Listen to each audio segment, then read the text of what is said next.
Profilaktika inspektorlari masalasiga yana qaytib aytaman. Yana bir marta aytaman.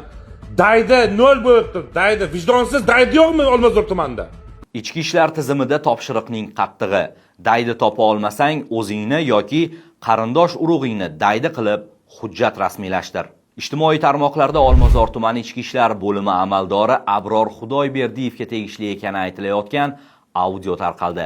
Unda profilaktika inspektorlariga ko'chadan daydi topish bo'yicha qat'iy topshiriq berilgani eshitiladi. Sanlar o'zingga ketib qolganmisanlar, vijdonsiz. Hamma profilaktika inspektori. Bitta qani daydi qilmachi, hamma daydi o'zing daydi olib qolib yo'q. Qarindoshingni olib yo'q. Daydi qilib. O'zing daydi bo'lasan sen. Audio yozuvda agar daydi topa olmasa, xodimlarga o'zini yoki qarindoshini daydi sifatida rasmiylashtirish buyurilgani, hattoki 1 soat vaqt bor deya bosim o'tkazilgani aytiladi. Shuningdek, 300 ta ma'muriy bayonnoma bajarilishi kerakligi ta'kidlangan. Ichki ishlar vazirligi matbuot kotibi Shohrux G'iyosov holat yuzasidan tekshiruv boshlanganini va ish shaxsiy xavfsizlik bosh boshqarmasiga o'tkazilganini ma'lum qildi. Xo'sh, mana shunday bosimlarga va topshiriqlarga sizning munosabatingiz qanday?